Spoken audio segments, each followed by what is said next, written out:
নমস্কাৰ সকলোকে পুনৰবাৰ টিকে মাইণ্ডৰ অন্য এটা ৰাতিপুৱাৰ ধামাকাদাৰ খবৰলৈ স্বাগতম জনাইছোঁ। অন্য দিনৰ দৰে আজিও আপোনালোকৰ বাবে দিনটোৰ কেইবাটাও গুৰুত্বপূৰ্ণ খবৰ লৈ আহিছোঁ। ভিডিঅ'টো প্ৰথমৰ পৰা শেষলৈকে চাই থাকিব।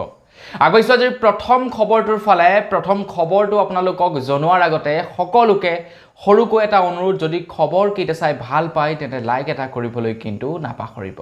আগবাইছোঁ আজিৰ প্ৰথম খবৰটোৰ ফালে। খবৰ ওলাই পৰিছে শিৱসাগৰ সমষ্টিৰ পৰা। তো শিৱসাগৰ সমষ্টিলৈ এইবাৰ বহুকেইটা প্ৰজেক্ট আহিছে অসম চৰকাৰৰ ফালৰ পৰা, যেনে ৰংঘৰৰ প্ৰজেক্টকে আৰম্ভ কৰি বহুকেইটা প্ৰজেক্ট চৰকাৰৰ ফালৰ পৰা আগবঢ়োৱা হৈছে শিৱসাগৰলৈ বুলি। আৰু শিৱসাগৰৰ সমষ্টিৰ বিধায়ক হৈছে অখিল গগৈ। তো অখিল গগৈয়ে এতিয়া অভিযোগ উত্থাপিত কৰিছে যে শিৱসাগৰ সমষ্টিত যিবিলাক নেকি বৃহৎ প্ৰজেক্ট চৰকাৰৰ ফালৰ পৰা আগবঢ়োৱা হৈছে, যেনে শিৱসাগৰৰ ৰংঘৰৰ প্ৰকল্প, যেনে শিৱসাগৰত বৰ্তমান সময়ত 16 কোটি টকা ব্যয় সাপেক্ষে নিৰ্মাণ কৰি থকা যি নেকি প্ৰায় মিউজিয়াম নিৰ্মাণ কৰা হৈছে। তো এনেধৰণৰ বৃহৎ প্ৰকল্পবিলাকত ঠিকাদাৰসমূহে খেলিমেলি কৰাৰ অভিযোগ উত্থাপিত কৰিছে অখিল গগৈ ডাঙৰীয়াই। অখিল গগৈ ডাঙৰীয়াদেৱে সেই য'ত কাম হৈ আছে, কাম কৰি থকা স্থানত উপস্থিত হয় আৰু কামবিলাক তেখেতে পৰ্যবেক্ষণ কৰে আৰু তেখেতে দেখা পায় যে তাত যিবিলাক মেটেৰিয়েল ব্যৱহাৰ কৰা হৈছে সেই মেটেৰিয়েলবিলাক তেনেই নিম্নমানৰ আৰু সেই কামসমূহৰ কণ্ট্ৰেক্ট বা ঠিকাসমূহ পাইছে অনা অসমীয়াই। তো তেখেতে সকীয়াই দিছে যে বেলেগ য'তেই তেখেতলোকে বেয়া কাম নকৰক, তেখেতৰ ক'ব লগা নাই, কিন্তু শিৱসাগৰ সমষ্টিত কোনো কাৰণতে বেয়া কাম কৰিব নোৱাৰিব। তো সেই ঠিকাদাৰ কেইজনেও হয়তো চাগে ভাবি পোৱা নাছিলে যে কোন মানুহজনৰ পাল্লাত আমি পৰিছোঁ। তো বেলেগ জেগাত কৰি থাকে, কথা নাই, বেলেগ জেগাত চলি যায়, কিন্তু শিৱসাগৰ সমষ্টিত চলিবলৈ দিয়া নাই। মুঠতে অকণমানো বেয়াকৈ কাম কৰিব নোৱাৰিব ঠিকাদাৰসমূহে, ভাঙি চিঙি আকৌ কৰোৱাইহে এৰিব। আগবাইছোঁ ইয়াৰ পাছৰটো খবৰ ফালে। ড্ৰাইভিং লাইচেন্স বনোৱাৰ ওপৰত এতিয়া কিছুমান নতুনকৈ নিয়ম জাৰি কৰি দিয়া হৈছে। আপোনালোকে যদি ড্ৰাইভিং লাইচেন্স এতিয়ালৈকে প্ৰস্তুত নাই কৰা, তেনেহ'লে ড্ৰাইভিং লাইচেন্স এপ্লাই কৰাৰ আগত এই নিয়মকেইটাৰ সম্পৰ্কে জানি লওক। নতুনকৈ নিয়ম ঘোষণা কৰিছে যে এতিয়াৰে পৰা ড্ৰাইভিং টেষ্ট নিদিয়াকৈ কোনো কাৰণত ড্ৰাইভিং লাইচেন্স নাপাবই। প্ৰতিখন জিলাৰ দ্বিতীয়লৈ কঠোৰ নিৰ্দেশনা জাৰি কৰি দিয়া হৈছে। ড্ৰাইভিং লাইচেন্সৰ বাবে অন্য জিলাত গৈ কোনো কাৰণতে আবেদন কৰিব নোৱাৰিব। যাৰ যিখন ডিষ্ট্ৰিক্ট, তেখেতে নিজৰ ডিষ্ট্ৰিক্টতে ড্ৰাইভিং লাইচেন্স এপ্লাই কৰি টেষ্ট দিব লাগিব, তেতিয়াহে ড্ৰাইভিং লাইচেন্স লাভ কৰিব। দ্বিতীয় অফিচসমূহত ড্ৰাইভিং টেষ্ট ট্ৰেক বনোৱাৰ পৰিকল্পনা কৰা হৈছে। মানে বৰ্তমান সময়ত হয়তো আপোনালোকে দেখিবলৈ পাইছে যে কোনো এজন ব্যক্তিয়ে যদি অসমত ড্ৰাইভিং লাইচেন্স নাই বনোৱা, অৰুণাচলত গৈ যদি বনাইছে, কাম চলি গৈছে। অসমত যদি তেখেতে নাই বনোৱা, তেখেতে মুম্বাইত যদি ড্ৰাইভিং লাইচেন্স বনাইছে, তেখেতৰ চলি গৈছে। অল ইণ্ডিয়া পাৰ্মিট বনোৱাৰ লগে লগে, অল ইণ্ডিয়া ড্ৰাইভিং লাইচেন্স বনোৱাৰ লগে লগে ভাৰতৰ যিকোনো জেগাতে গাড়ী, বাইক, স্কুটি যিয়ে নহওক আৰু আৰামছে চলাব পাৰে। কিন্তু এতিয়া এটা বিশেষ নিয়ম জাৰি কৰি দিছে আমাৰ অসমত। কেৱল অসমৰ মানুহৰ কাৰণে এই নিয়মটো প্ৰযোজ্য হ'ব যে এতিয়াৰে পৰা নিজৰ ডিষ্ট্ৰিক্টতে ড্ৰাইভিং লাইচেন্স এপ্লাই কৰিব লাগিব আৰু নিজৰ ডিষ্ট্ৰিক্টতে ড্ৰাইভিং টেষ্ট দিব লাগিব। বেলেগত গৈ তেওঁলোকে ড্ৰাইভিং লাইচেন্স এপ্লাই কৰিব নোৱাৰিব, টেষ্ট দিবও নোৱাৰিব। তো এই নিয়মটো নতুনকৈ জাৰি কৰি দিয়া হৈছে, 1 তাৰিখৰ পৰা প্ৰযোজ্য কৰা হৈছে। আপোনালোকে ড্ৰাইভিং লাইচেন্স পূৰ্বতে প্ৰস্তুত কৰিলে নে নাই কৰা কমেণ্ট ছেকশ্যনত জনাব। আগবাইছোঁ ইয়াৰ পাছৰটো খবৰ ফালে। ইয়াৰ পাছৰ খবৰটো ওলাই পৰিছে বিহাৰৰ পৰা। বিহাৰৰ নতুন হেল্থ মিনিষ্টাৰে বিহাৰৰ ডক্টৰসমূহৰ ওপৰত কঠোৰ নিৰ্দেশনা জাৰি কৰি দিয়া হৈছে। বিহাৰৰ নতুন হেল্থ মিনিষ্টাৰে ঘোষণা কৰিছে যে এতিয়াৰে পৰা মেডিকেলবিলাকত CCTV কেমেৰা লগোৱা হ'ব আৰু 24 ঘণ্টাই ডক্টৰসমূহৰ ওপৰত চকু ৰখা হ'ব, যাতে ডক্টৰসমূহে কোনো কাৰণতে ডিউটি জইন কৰাৰ পৰা আৰম্ভ কৰি ডিউটি এণ্ড কৰাৰলৈকে কোনো কাৰণত তেওঁলোকে যাতে গাফিলতি কৰিব নোৱাৰিব, তাৰ কাৰণে এতিয়া বিহাৰত চাৰিওফালে কেমেৰা লগোৱা হ'ব হস্পিটেলসমূহত। আপোনালোকে হয়তো আমাৰ অসমত দেখা পাইছে যে হস্পিটেলৰ চৌহদত কেমেৰা থাকে, কিন্তু ডক্টৰৰ কেবিনৰ ভিতৰত কেমেৰা নাথাকে। কিন্তু বিহাৰত এতিয়া ডক্টৰৰ কেবিনৰ ভিতৰতো কেমেৰা লগাই থোৱা থাকিব, যাতে ডক্টৰজনে কোনো কাৰণতে খেলিমেলি কৰিব নোৱাৰে। তো এই নিয়মটো আমাৰ অসমত যদি প্ৰস্তুত কৰি দিয়া যায় কেনেকুৱা হ'ব? কমেণ্ট ছেকশ্যনত জনাব। আগবাঢ়িছোঁ ইয়াৰ পাছৰটো খবৰ ফালে। খবৰ লাই পৰিছে মন্ত্ৰী বিমল বৰা ডাঙৰীয়াৰ ওপৰত। মন্ত্ৰী বিমল বৰা ডাঙৰীয়া হৈছে শিৱসাগৰ সমষ্টিৰ গাৰ্জেন মিনিষ্টাৰ আৰু তেখেত শিৱসাগৰ সমষ্টিৰ গাৰ্জেন মিনিষ্টাৰ হোৱাৰ বাবে সময়ে সময়ে শিৱসাগৰ ডিষ্ট্ৰিক্টখন তেখেতে চাবৰ বাবে গৈ থাকে, যিহেতু তেখেতৰ দায়িত্বত আছে। তো শিৱসাগৰলৈ গৈছিলে গাৰ্জেন মিনিষ্টাৰ বিমল বৰা ডাঙৰীয়া আৰু শিৱসাগৰত হৈ থকা বহুকেইটা উন্নয়নমূলক প্ৰকল্প তেখেতে পৰিদৰ্শন কৰিবলৈ গৈছিলে আৰু সেই সময়তে উপস্থিত আছিলে অখিল গগৈ ডাঙৰীয়া। তো অখিল গগৈ ডাঙৰীয়াৰ সন্মুখত বিমল বৰাই ভাৰত মাতা কি জয় ধ্বনি দিয়া দেখিবলৈ পাইছোঁ। কিন্তু অখিল গগৈ ডাঙৰীয়াদেৱে যেতিয়া জয় আই অসম ধ্বনি দিছিলে, তেতিয়া বিমল বৰা ডাঙৰীয়াক জয় আই অসম ধ্বনি দিয়াৰ পৰা বিৰত থকা আমি দেখিবলৈ পালোঁ। এতিয়া অখিল গগৈ ডাঙৰীয়াদেৱে এইটো প্ৰশ্ন উত্থাপিত কৰিছে যে তেওঁলোকে জয় আই অসম ধ্বনি দিবৰ বাবে ইমান সংকোচ কৰে কিয়? আৰু আমিও হয়তো দেখিবলৈ পাইছোঁ যিসকল বিজেপি কৰ্মকৰ্তা বা যিসকল বিজেপিৰ মানুহ তেওঁলোকে ভাৰত মাতা কি জয় বুলি কয়, কিন্তু জয় আই অসম বুলি তেওঁলোকৰ মুখত আমি শুনিবলৈ নাপাওঁ, তেওঁলোকে নকয়। তো এইটো কিয় নকয়? তেওঁলোকৰ কিবা ৰুল ৰেগুলেশ্যন আছে নে আন কিবা কাৰণত নকয়? সেইটো মোৰ অৱশ্যে জানিবলৈ মন আছিলে। আগবাঢ়িছোঁ ইয়াৰ পাছৰটো খবৰ ফালে। খবৰ লাই পৰিছে আমাৰ অসমৰ যিসকল লোকে গাড়ী চলায় তেওঁলোকৰ বাবে এটা নতুনকৈ নিয়ম জাৰি কৰি দিছে 1 জুলাই তাৰিখৰ পৰা, অৰ্থাৎ যোৱা কালিৰে পৰা আমাৰ অসমত গাড়ীৰ ড্ৰাইভাৰবিলাকৰ কাৰণে বা গাড়ীৰ মালিকবিলাকৰ কাৰণে এটা কঠোৰ নিৰ্দেশনা জাৰি কৰি দিয়া হৈছে। এতিয়াৰে পৰা আমাৰ অসমৰ গাড়ীবিলাকত লগাব লাগিব ইমাৰ্জেঞ্চি বুটাম, যিটোক নেকি কোৱা হয় শ্বৰ্ট ফৰ্মত VLTD ছুইচ। তো এই VLTD ছুইচ এতিয়া লগাব লাগিব অসমৰ প্ৰত্যেকখন বাহনতে, যিবিলাক কমাৰ্চিয়েল বাহন আছে, ধৰি লওক টমটমবিলাক হৈ গ'ল বা অটোবিলাক হৈ গ'ল, বাছ হৈ গ'ল, এইবিলাকত এতিয়া VLTD ছুইচ লগাব লাগিব বা ইমাৰ্জেঞ্চি বটন লগাব লাগিব। তো ইয়াৰ ফলত কি হ'ব, কেতিয়াবা কিবা কাৰণত যদি আপুনি বিপদত পৰে, আপোনাক গাড়ীখনত ভৰাই যদি কোনোবাই কিবা বেয়া কাম কৰিবলৈ চেষ্টা কৰে, আপুনি ইমাৰ্জেঞ্চি বটনটো দবাই দিয়াৰ লগে লগে ওচৰৰ আৰক্ষী থানাৰ পৰা আপোনাৰ গাড়ীখন ট্ৰেক কৰি মানে পুলিচ গৈ পাই যাবগৈ। এইটো এটা ইমাৰ্জেঞ্চি চিটুৱেশ্যনত মানুহক হেল্প কৰিবৰ কাৰণে এই চিষ্টেমটো লগাই দিয়া হৈছে। গতিকে এতিয়া প্ৰত্যেকখন কমাৰ্চিয়েল বাহনেই এই VLTD ছুইচ বা ইমাৰ্জেঞ্চি ছুইচ লগাবই লাগিব। আগবাঢ়িছোঁ ইয়াৰ পাছৰটো খবৰ ফালে। বৰ্তমান সময়ত পেট্ৰল ডিজেলৰ দাম বাঢ়িছে। তো পেট্ৰল ডিজেলৰ দাম বঢ়াৰ লগে লগে এতিয়া গাড়ী চালকবিলাকে তেওঁলোকৰ ভাড়াবিলাকৰ দামো বৃদ্ধি কৰি দিছে। ৰিচেণ্টলি খবৰ ওলাই পৰিছে 1 জুলাই তাৰিখৰ পৰা মানকাছাৰৰ পৰা অসমৰ বিভিন্ন স্থানলৈ গাড়ীৰ ভাড়া বৃদ্ধি কৰি দিছে বুলি খবৰ ওলাই পৰিছে। খবৰ ওলোৱা অনুসৰি এতিয়া মানকাছাৰৰ পৰা অহা গুৱাহাটী বাছৰ ভাড়া হ'ব 600 টকা 32 পইচা। লগতে প্ৰতি কিলোমিটাৰত 2 টকা 24 পইচালৈ বৃদ্ধি কৰি দিছে নৈশ বাছসমূহে, মানে নাইট ছুপাৰসমূহে প্ৰতি কিলোমিটাৰত 2 টকা 42 পইচা দাম বৃদ্ধি কৰি দিয়া আমি দেখিবলৈ পাইছোঁ। লগতে দিনত চলা মানকাছাৰ টু গুৱাহাটী বাছৰ ভাড়া হ'ব 450 টকা 24 পইচা। দিনৰ বাছ ভাড়া প্ৰায় 1 টকা 68 পইচা বৃদ্ধি কৰি দিছে বাছ চালকসমূহে। আৰু লগতে দিন আৰু নৈশ উভয়ে চলা বাছসমূহৰ ন্যূনতম ভাড়া 20 টকা বৃদ্ধি কৰি দিয়া হৈছে। মানকাছাৰৰ পৰা যদি কোচবিহাৰলৈ যায় তেনেহ'লে 655 টকা 29 পইচা এতিয়া দাম বঢ়াই দিয়া হৈছে। নৈশ বাছত যদি মানকাছাৰৰ পৰা শিলিগুৰিলৈকে যায় তেনেহ'লে 1083 টকা 40 পইচা ভাড়া কৰি দিয়া হৈছে। মুঠৰ ওপৰত এতিয়া গাড়ীৰ ভাড়া বৃদ্ধি কৰি দিয়া হৈছে, যিহেতু পেট্ৰল ডিজেল সকলোবিলাক বস্তুৰে দাম বৃদ্ধি পাইছে। গতিকে তেওঁলোকেওতো গাড়ীখন চলাই গৈ বজাৰত গৈ পিনে মাছ 1 কেজি কিনি খাব লাগে, মাংস 1 কেজি কিনি খাব লাগে, ঘৰলৈ ৰেচন ক্ৰয় কৰিব লাগে, ল'ৰা ছোৱালীৰ কাপোৰ কানি কিতাপ পত্ৰ কিনিব লাগে। তো তেওঁলোকে ভাড়াটো যদি আগৰ সমানতেই লৈ থাকে তো তেওঁলোকৰ উপাৰ্জন হ'ব ইমানটো, খৰচা হ'ব ইমানটো। সেইকাৰণে এতিয়া তেওঁলোকেও লগে লগে দামবিলাক বঢ়াব লাগিব, তেতিয়াহে তেওঁলোকৰ লাইফটো বেলেঞ্চ কৰি ৰাখিব পাৰিব। আৰু সেয়েহে বাছ চালকবিলাকে এতিয়া তেওঁলোকৰ ভাড়াসমূহ বৃদ্ধি কৰি দিছে। আৰু ইয়াতে আমি অপ'জ কৰিবলগীয়া একো নাই, তেওঁলোকক আমি ছাপোৰ্ট কৰিলেই হ'ল।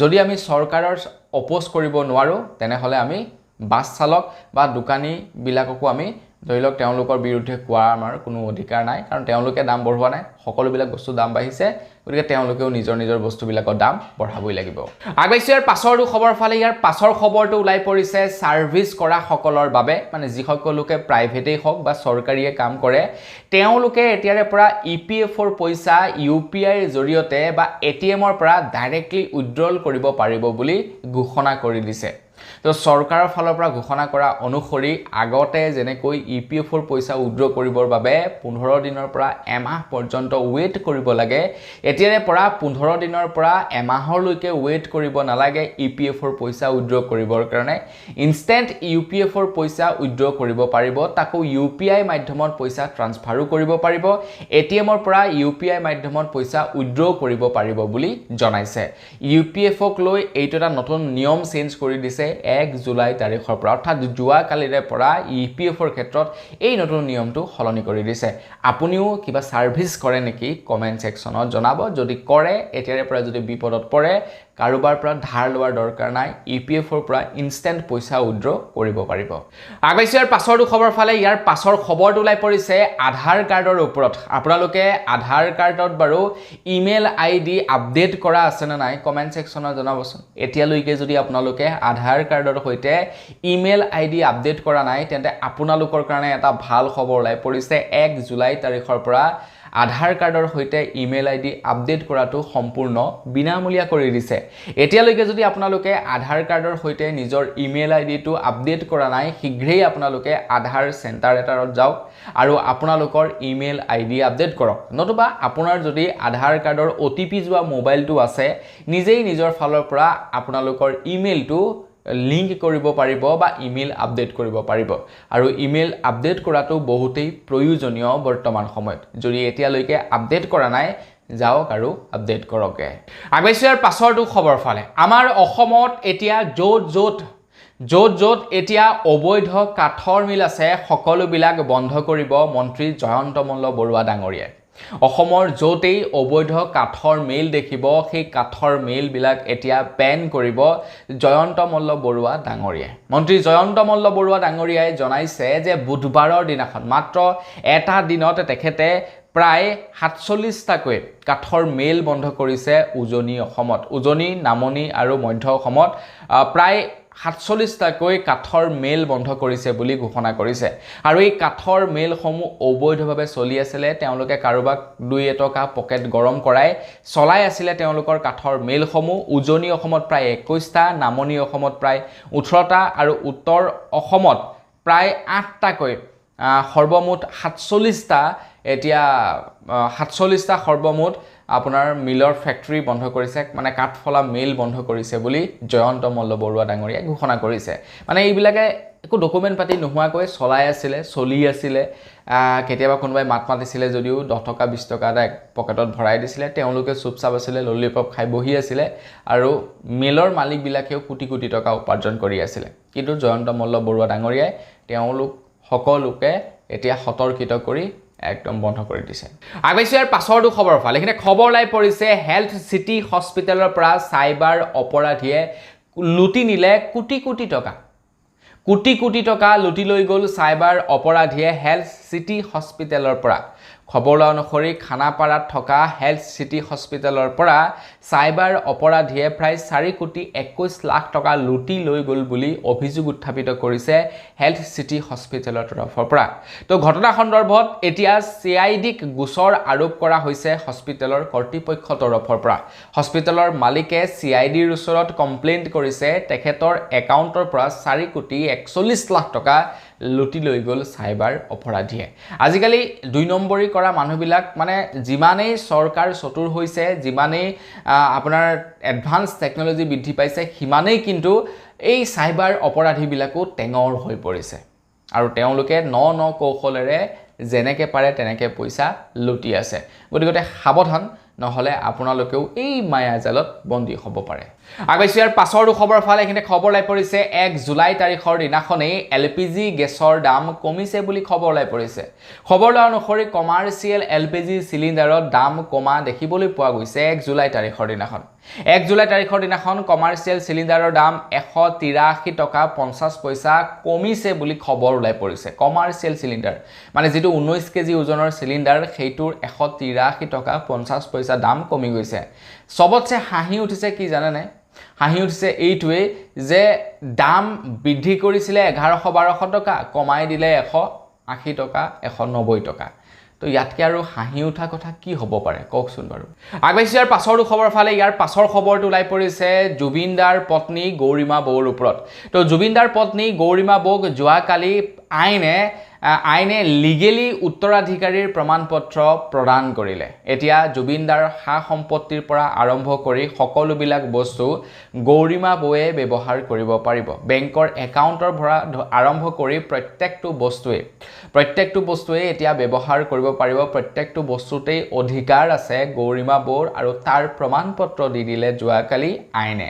এনেতো আমি সকলোৱে জানো বা আপোনালোক মানে কোনো অৱগত নহয় যে হাজবেণ্ডৰ পাছত হাজবেণ্ডৰ সা সম্পত্তি বা হাজবেণ্ডৰ বস্তুৰ ওপৰত পত্নীৰ অধিকাৰ থাকে, কিন্তু আইনেও স্বীকৃতি দিয়াৰ দৰকাৰ আছে। এতিয়া আইনেও স্বীকৃতি দিছে যে জুবিনদাৰ প্ৰত্যেকটো বস্তুৰ ওপৰত অধিকাৰ আছে গৌৰিমা বৌৰ। কিন্তু গৌৰিমা বৌয়ে যোৱাকালি দুখত ভাঙি পৰিছে, কান্দিছে। তেখেতে কৈছে যে আমাৰ এই ভুল আছিলে, আমি মানুহক সহজতে বিশ্বাস কৰি লৈছিলোঁ। আগবাইছোঁ ইয়াৰ পাছৰটো খবৰ ফালে এইখিনিতেই আমাৰ অসমৰ ছাত্ৰ ছাত্ৰীসকলৰ কাৰণে ভাল খবৰ ওলাই পৰিছে।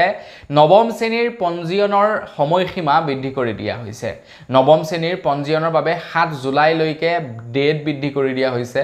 যিহেতু মেট্ৰিক যিসকল ছাত্ৰ ছাত্ৰীয়ে দিব তেওঁলোকে 9 মানতে ৰেজিষ্ট্ৰেশ্যন কৰিব লাগে নেকি, তো সেই মানে পঞ্জীয়ন বৃদ্ধি কৰি দিয়া হৈছে, ৰেজিষ্ট্ৰেশ্যন বৃদ্ধি কৰি দিয়া হৈছে 7 জুলাইলৈকে। নৱম শ্ৰেণীত পঢ়ি থকা ছাত্ৰ ছাত্ৰীসকলে এতিয়ালৈকে যদি ৰেজিষ্ট্ৰেশ্যন কৰা নাই তেনেহ'লে 7 জুলাইৰ ভিতৰত ৰেজিষ্ট্ৰেশ্যন কৰি লওক। আগবাইছোঁ ইয়াৰ পাছৰটো খবৰ ফালে যোৱাকালিৰে পৰা আমাৰ অসমত বহুকেইটা নিয়ম চেঞ্জ হৈছে। তো তাৰে ভিতৰত প্ৰথমটো হৈ গৈছে গেছৰ দাম কমিলে আপোনালোকক জনালোৱে। তাৰ লগতে পেট্ৰল ডিজেলৰ ওপৰত চৰকাৰৰ ফালৰ পৰা যি SOP লাগু কৰি ৰাখিছিলে সেই SOPও এতিয়া নাইকিয়া কৰি দিছে। তো এতিয়াৰে পৰা 1 জুলাই তাৰিখৰ পৰা আপোনালোকে যদি ৰেলৰ টিকট নোহোৱাকৈ ৰেলত যাতায়াত কৰে তেনেহ'লে 500 টকা ফাইন লাগিব। অন্যহাতে বাছৰ ভাড়া এতিয়া বৃদ্ধি কৰি দিছে। আধাৰ কাৰ্ডত ইমেইল ID আপডেট বিনামূলীয়া কৰি দিছে। আৰু লগতে আপোনালোকে ক্ৰেডিট কাৰ্ড যদি ব্যৱহাৰ কৰে ক্ৰেডিট কাৰ্ডৰ যি এটা বিশেষ মানে ৰিৱাৰ্ড দিয়ে সেই ৰিৱাৰ্ড আপোনালোকে 60,000 টকা পাৰ মন্থ খৰচা কৰিলেহে লাভ কৰিব। আৰু লগতে এতিয়াৰে পৰা পাছপোৰ্ট বনাবৰ কাৰণে অধিক টকা খৰচা কৰিব লাগিব আপোনালোকে। আৰু জৰিমনা নভৰাকৈ ITR ফাইল কৰিব পাৰিব 31 জুলাই পৰ্যন্ত। এইকেইটা নিয়ম সলনি হৈছে আমাৰ অসমত 1 জুলাই তাৰিখৰ পৰা। তো আপোনালোকে এতিয়ালৈকে যদি এই কথাবিলাক গম পোৱা নাছিলে, যদি প্ৰথমবাৰ কাৰণে গম পাইছে, লাইক এটা কিন্তু কৰি থৈ যাব।